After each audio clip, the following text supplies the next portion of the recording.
이제 좀 다른 걸로 좀 나가야 되겠다 싶은데요. 오늘 단련 7번째 시간으로 섭리 가운데 역사하시는 하나님이란 주제로 함께 말씀을 나누도록 하겠습니다. 여러분, 요새 뭐 날마다 새롭나요? 아니면 그날이 그날 같은가요? 뭐 대부분 좀 그날이 그날 같고, 또 평범한 우리의 삶은 어떻게 보면 지루함이 많지 일상의 반복 같은 그런 날들의 연속이라고 해도 좀 그런 날일 겁니다. 그래도 한 치 앞도 알지 못하는 게 또 우리의 날입니다. 그날이 그날 같은데도 우리가 뭐 코로나 터질 줄 또 이렇게까지 확대될 줄 아는 사람이 어디 있겠어요? 또 러시아 우크라이나 전쟁 말은 있었지만 또 이렇게까지 되리라고 어떤 전문가들도 이렇게 장담하진 않았던 부분입니다. 특히 이런 무지, 앞에서 무슨 일이 일어날지 모르니 무지는 고난의 때 더 심화가 되죠. 고난을 통과하는 시기에는 앞도 막힌 것 같지만 뒤도 막힌 느낌을 받습니다. 왜 이런 일이 일어났지? 그렇게 묻는데 도무지 왜 그런 일이 일어나는지를 모르겠는 거죠. 앞에도 이제 모르지만 왜 그런 일이 일어났는지 과거도 모르는 그런 속수무책의 그런 고난의 소용돌이 속으로 빨려 들어갈 때가 있습니다. 지금까지 욥기 23장 8절로 10절을 중심으로 욥의 고난을 우리가 살펴봤지만 그에게 임한 고난의 시작점이 있거든요. 여러분 어떻습니까? 왜 이런 일이 일어났는지 완전 베일에 가려져 있지 않았습니까? 그죠? 그가 당한 고난은 사전에 상의돼서 시작된 고난이 아니죠. 욥은 고난의 주연이에요. 그죠? 중심에 있죠. 그러나 주연 배우일 수 있는데 사전에 대본을 받질 못하고 시작을 합니다. 이제 그때마다 쪽대본도 없어요. 그냥 그때마다 모든 시나리오와 연출은 눈에 보이지 않지만 살아 역사하시는 하나님 또 사단에 의해서 진행되죠. 이 속에 담긴 하나님의 계획과 뜻과 길은 심지어는 사단도 알 수 없는 철저히 비밀에 봉인되어 있었죠. 이 비밀이 봉인 해제되는 순간은 마지막에 있죠. 마지막에. 그런 점에서 이 고난의 이 비밀은 베일에 분명히 가려져 있어요. 그죠?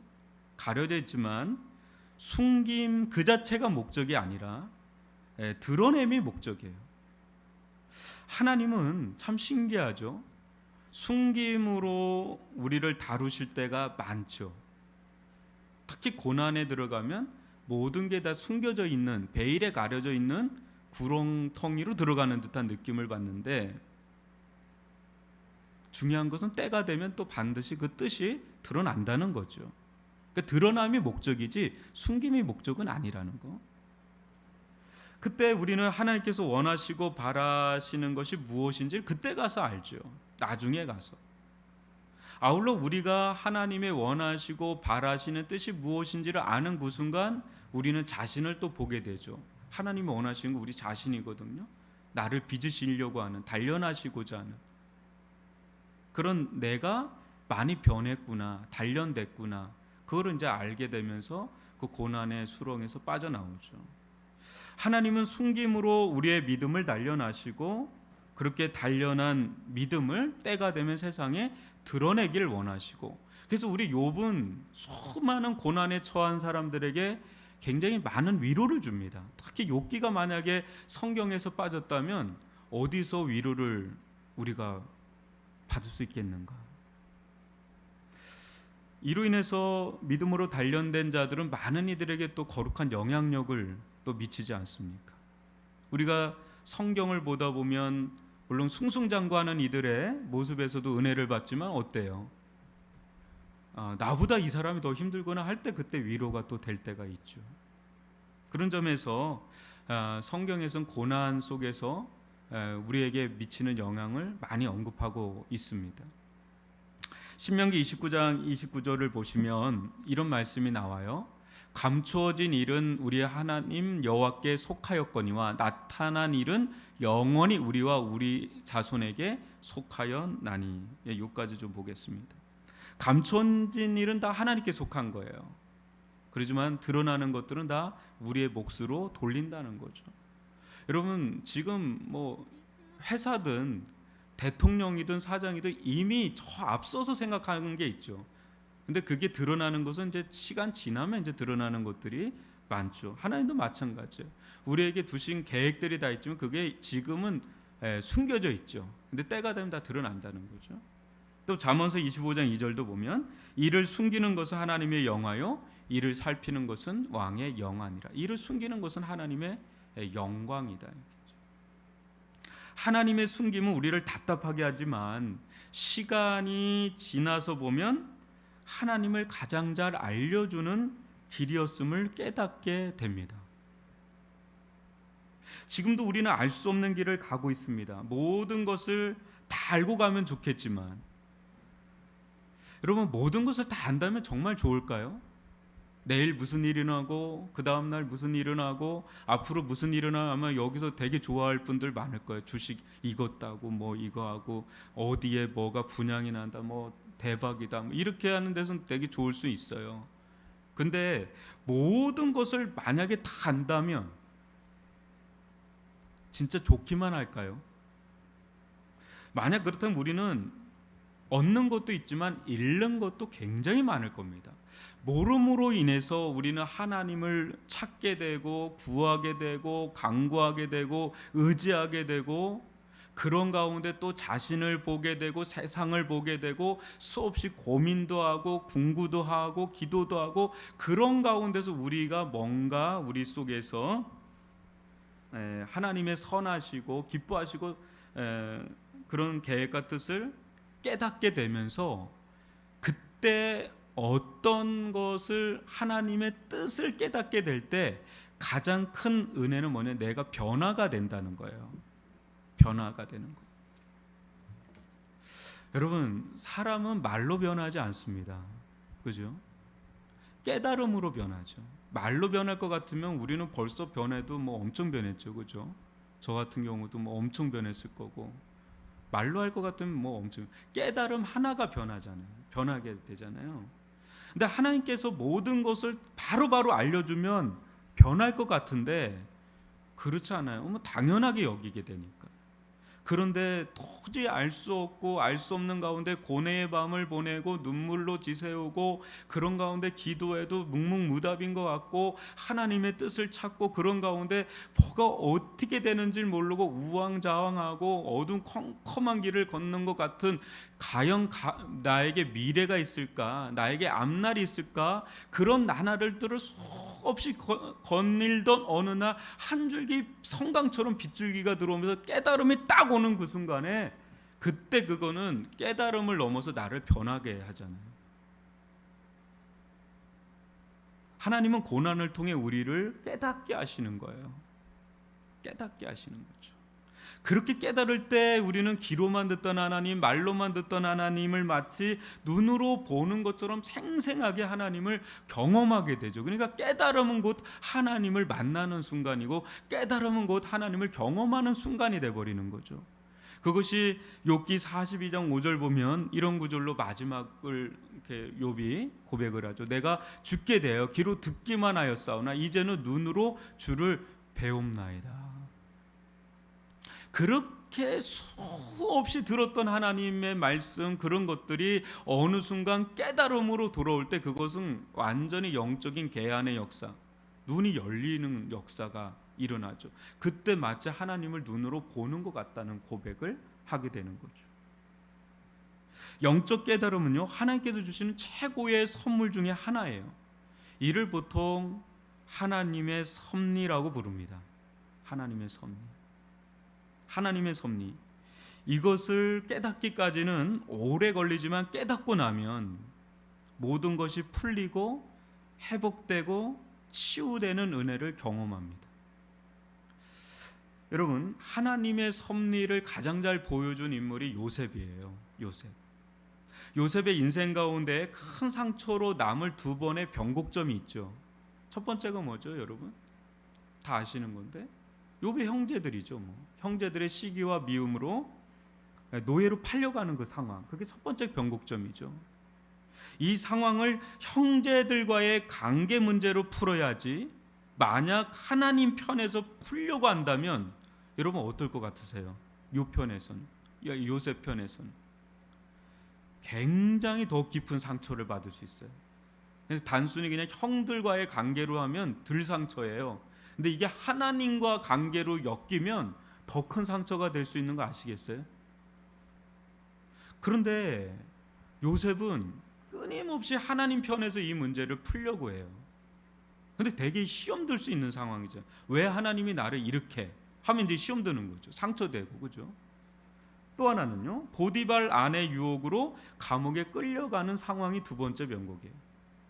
여러분, 이 상황도 보디발 여사와의 관계로 풀어야지, 하나님 편에서 풀려고 하면 시험 들기 딱 좋죠. 그렇지 않아요? 노예로 팔려온 것도 너무 억울하고 분통이 터지는데 죄인이 돼서 감옥살이까지 한다. 내가 뭘 잘못했는데 하나님 나를 이렇게까지 인도하시는 거예요 하면 더 상처받고 더 시험 들 만한 그런 상황이죠. 잘못하면요, 인생 완전히 망가져요. 깨져버리는 거죠. 자포자기 끝내버리자, 여기서. 그런 거죠. 그러나 요셉은요, 이런 상황에서 형들과의 관계보다는 하나님과의 관계, 보디발 여사와의 관계보다 하나님 관계, 굉장히 위험한 관계로 들어가요. 거기서 대단한 인내심과 평정심을 유지합니다. 대단해요. 보통 사람은 아닙니다. 그러나 그렇다고 그에게 아무런 상처나 아픔이 없었다, 또 그렇게 말할 수는 없습니다. 겉으로는 그래 보이지만 그의 속에는 상처가 있죠. 아픔이 있죠. 그가 총리 자리에 오르고 난 뒤에 결혼을 합니다. 그리고 자녀를 낳죠. 므낫세와 에브라임을 낳습니다. 그 이름이, 그의 아픔이, 그의 상처가 얼마나 컸는지를 좀 보여줍니다. 한번 창세기 41장 51절 52절을 교독으로 읽어볼게요. 요셉이 그의 장남의 이름을 므낫세라 하였으니 하나님이 내게 내 모든 고난과 내 아버지의 온 지비를 잊어버리게 하셨다 하며, 자녀의 이름을 에브라임이라 하였으니 하나님이 나를 내가 수고한 땅에서 번성하게 하셨다 함이었더라. 아멘. 이 장면에서 이제 51절에서 우리는 이제 그걸 볼 수가 있죠. 저는 이 장면에서 애굽의 그 대풍년과 대흉년 여러분 아시죠? 7년 대풍년, 7년 대흉년. 좀 그 장면이 오버랩이 됩니다. 요셉이 대풍년 뒤에 있을 대흉년이 억지나 극심한지, 그 전에 과연 풍년이 있었나 할 정도로 엄청난 흉년이 온다고 예언하는 장면이 나오죠. 그죠? 그 잊어버릴 지경이다 할 정도로 엄청난 흉년이 옵니다. 그거를 이제 미리 준비해서 그 위기를 벗어나는 리더십을 발휘하죠. 그러나 요셉 개인적으로 볼 때는 이 대목을 보면 그 반대인 것 같아요. 요셉은 먼저 인생의 대흉년을 두 번 걸치죠. 아까 말한 인생의 변곡점이라 할 수 있는 두 번을 맞죠. 그죠? 탁탁 맞아요. 그러나 그 이후에 그와 같은 인생의 대흉년이잖아요. 그죠? 엄청난 상처가 될 흉년 두 번을 거의 잊어버릴 정도의 인생의 풍년기를 경험하죠. 인생 전성기를 경험하죠. 그죠? 그래서 나온 게 51절이잖아요. 그죠? 총리 자리에 오르고 그 다음에 결혼하고 난데 그 첫 번째 난 아들이 바로 므낫세인데, 내 모든 고난과 내 아버지의 온 집 일을 잊어버리겠다. 잊어버릴 정도로 어마어마한 하나님의 은혜가 덮이는 거예요. 그러니까 흉년을 덮는 걸 넘어서서 그냥 넘쳐 흐르는 거죠. 오버플로 넘쳐 흐르는 거죠. 그럴 때 그냥 잊어버릴 정도로 은혜가 그냥 압도를 해버리는, 그때 상처가 치유가 되는 거죠. 상처가 아물기 시작하는 거예요. 그러면서 그것이 더 밀려 들어오죠. 왜냐하면 둘째 아들인 에브라임에서 보면 번성하게 했다 그러잖아요. 그러니까 그걸 완전히 잊어버린 걸 넘어서서 번성하는, 그러니까 일종의 부흥이죠. 그걸로 넘어가 버리니까 이제 어디로 들어가냐면 자기에게 임했던 첫 번째, 두 번째 그 고난의 그 병곡이라고 할 수 있는 그 고난의 두 지점이 그에게선 도저히 풀리지 않는 일이었거든. 왜 이런 일이 일어났나? 도저히 이해할 수 없는 일이잖아요. 상처가 될 수 있는 일인데 그 고난에 대한 해석과 실마리가 그 부어주시는 은혜 가운데서 그거를 이제는 보게 되는데, 거기서 요셉은 하나님의 섭리까지 올라가는, 하나님의 섭리로까지 눈이 떠지는 경험을 하면서 그게 이제 50장으로 끝을 내죠. 여러분 창세기 50장 20절 유명한 구절이죠. 한번 볼까요? 당신들은 나를 해하려 하였으나 하나님은 그것을 선으로 바꾸사 오늘과 같이 많은 백성의 생명을 구원하게 하시려 하셨나니라고 하는 하나님의 섭리를 깨닫는 거죠. 이제 잊어버리는 걸 넘어서서 번성하는 걸 넘어서서 하나님의 섭리까지 깨닫게 될 때 완전히 쫘라락 그냥 풀려버리는 그런 일들이 일어난 거죠. 고난은 여러분 우리의 어떤 죄와 허물과 상관없이 일어날 때가 있어요. 심지어는 나하고 달리 타인의 죄와 허물에 엮여서 고난 속에 들어갈 때도 있단 말이죠. 그죠? 그러나 그런 고난이 왔다고 하더라도 하나님께서 우리를 향한 그 뜻 있죠? 그건 변경되지 않아요, 여러분. 비껴나가는 것 같은데 비껴나가는 것도 하나님은 쓰신다는 거죠. 예. 하나님은 악처럼 다가오는 고난, 고통, 해에 그것을 계획하신 선을 이루는데 사용하실 수 있는 능하신 분이시라는 거죠. 악도 선을 이루는데 요긴하게 쓰실 수 있는 분이 바로 우리가 믿는 하나님이다. 악이 들어오면 뒤틀어지잖아요. 꼬이잖아요. 근데 그것마저도 하나님은 다 선으로 바꾸시는 하나님으로 역사하시는 그런 분이시다라는 것이죠. 요셉 가운데 닥친 고난과 상처를 하나님께서 얼마나 기가 막힌 반전의 은혜로 풀어가시는지는 스펙타클할 정도예요. 실은 요셉 스토리는 요셉이 주인공이 아닙니다, 여러분. 아브라함의 스토리 안에 요셉이 들어가 있는 거예요. 그러니까 큰 틀에서는 누구죠? 야곱의 이야기거든요. 그런데 얼마나 요셉은 더 주인공 같을 정도로 스펙타클한지 몰라요. 그때 요셉은 자신에게 닥친 이 고난과 상처를 다른 눈으로, 하나님의 섭리로 바라보니까 자기에게 닥친 고난과 상처를 다른 눈으로 볼 수 있는 눈을 가지게 된 거죠. 단순히 형들의 시기와 미움으로 인한 살인 감정에만 머물렀다면, 저 인간들이 나를 시기하고 미워해서 나를 죽이려고 해서 거기에만 머물렀다면 그는 평생 상처와 분노 속에 살아갔을 겁니다. 그죠? 보디발 여인의 그 유혹과 무고죄죠. 무고죄로 인해서 억울함에만 머물렀다면, 너무 억울해서 막 분통이 터져요. 만약에 계속 거기에만 머물렀다면 그는 평생 여자들을 미워했을 가능성이 높습니다. 그리고 갑질하는 사람들을 저주하고 안갚음하며 살아갔을지도 몰라요. 이제 인생이 바뀌는 거죠. 그러나 분명 그와 같은 것들이 없지는 않았겠죠. 그도 인간인지로 왜 그런 마음이 없었겠어요? 그러나 고난 속에 그는 부어주신 하나님의 은혜가 또 있었어요. 고난은 그대로 있는데 또 그 속에 은혜도 또 있었던 거예요. 그러니까 그나마 버티면서 가는데 그게 이제 쌓이는 거예요. 복리처럼 막 쌓이고 은혜가 쌓이다가 자기 인생에 두신 하나님의 깊은 뜻과 계획, 하나님의 섭리를 깨닫고 나니까 과거에 일어났던 일마저도 해석이 되니까, 과거에 대한 일이 해석이 돼야 거기서 치유가 일어나는 거거든요.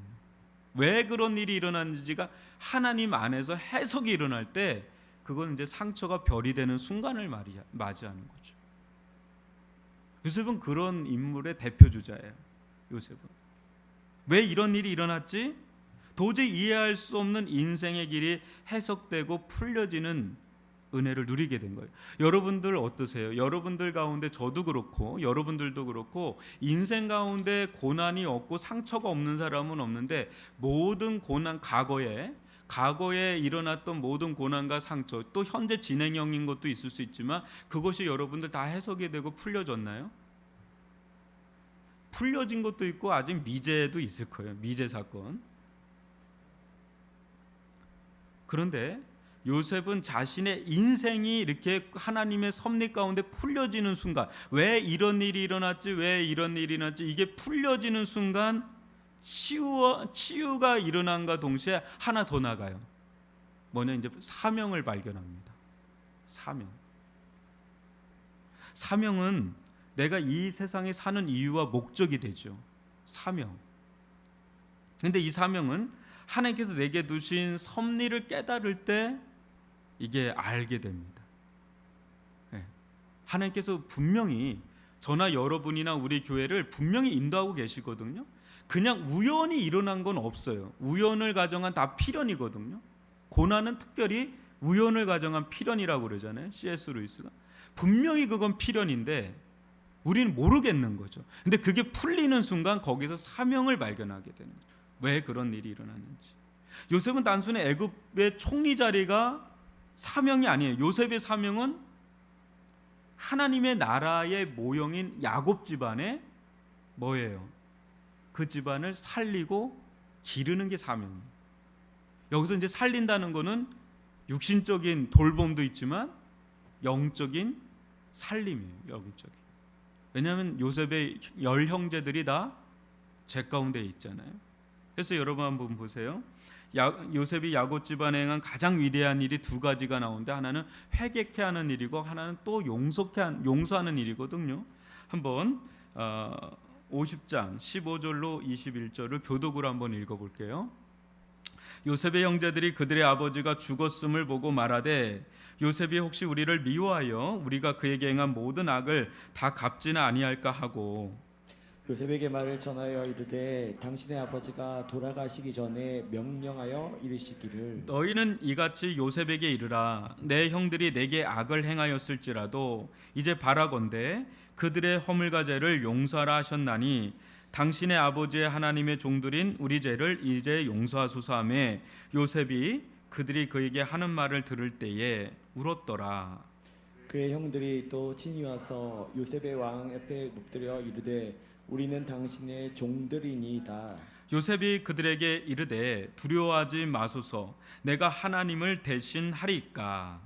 당신들은 나를 행하려 하였으나 하나님은 그것을 선으로 바꾸사 오늘과 같이 많은 백성의 생명을 구원하게 하시려 하셨나니 당신들은 두려워하지 마소서 내가 당신들과 당신들의 자녀를 기르리이다 하고 그들을 간곡한 말로 위로하였더라. 이렇게 거의 창세기 50장이 마무리가 됩니다. 하나님 요셉을 통해서 야곱의 형제들을 회개케 하고 용서해서 살린 거죠. 세운 거죠. 영적으로. 요셉은 이 사명을 가진 자였던 거죠. 이 사명을 가진 자였죠. 그의 용서의 사랑으로 어그러졌던 야곱의 가문은 하나님께 돌아오게 된 거예요. 야곱의 10형제들이 돌아오게 되고 12지파를 세우게 되는 아주 중요한 기초돌이 놓여지게 되는 계기가 바로 이 장면이죠.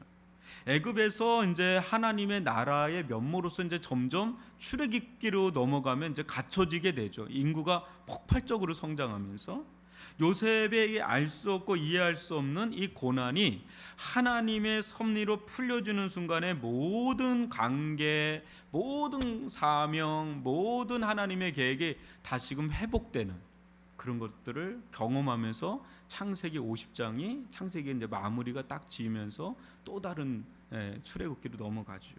사랑하는 성도 여러분, 지금 전 세계는 고난 가운데 들어서 있죠. 마치 요셉 시대의 대흉년이 시작된 것 같은 느낌이 들 정도로 코로나19의 어떤 여지는 뭐 지금 엄청납니다. 그 후유증이라는 게 지금 어마무시해요. 전 세계적으로. 또 뭐 이번 주에 신문을 보니까 WHO에서 원숭이 누창을 또 비상 선포를 하겠다. 그래서 이게 또 뭔가 하고 전 또 그걸 또 들여다봤는데 뭐 정신이 없더라고요. 그렇게 기사를 보는데 러시아 우크라이나 전쟁, 또 그것으로 인해서 식량의 위기, 또 자원의 문제, 여러분 또 미국의 금리 인상이 뭐 연일 오늘도 뭐 신문에 막 나오면서 0.75% 자이언트 스텝해서 뭐 지금 뭐 7월 달 또 올리겠다는데 뭐 지금 뭐 난리도 아닙니다. 우리나라는 뭐 3중고, 4중고에서 경제적 한파까지 막 밀려오고 있는 이런 뭐 정신이 없는 거예요. 지금 이런 거. 어떻게 끝날지도 모르는 고난 속에 이 안에 여러분 우리도 있지만 수많은 사람들의 이야기가 지금 얘기한 이런 전 세계적인 이런 현상 속에 있잖아요. 거기서 얼마나 많은 사람들의 이야기가 녹아 있는지 생각을 하면 요셉 이야기는 아무것도 아닐 정도의 고난에 들어가 있는 사람들이 너무너무 많습니다. 우리 주변에도 많고.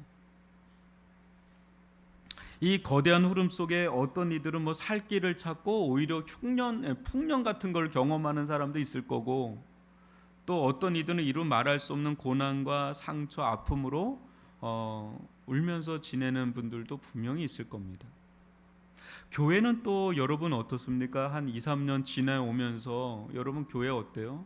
제가 지난주에 한 집사님을 만났는데 그분의 말이 너무 피부로 와닿더라고. 우리 교회 다니시는 분은 아닌데 늘 기도 속에 살던 그 분들이 많은데 주변에 많았는데 그 기도가 무너진 지 너무 오래됐다는 이야기를 하는데 너무 그게 좀 피부로 좀 와닿더라고요. 예전에 뭐 청계산도 가고 막 그렇게 부르짖고 뜨거웠던 분들이 있었잖아요. 교회 우리 권사님들 이런 분들마저도 기도 자리에서 안 보인다는 거죠.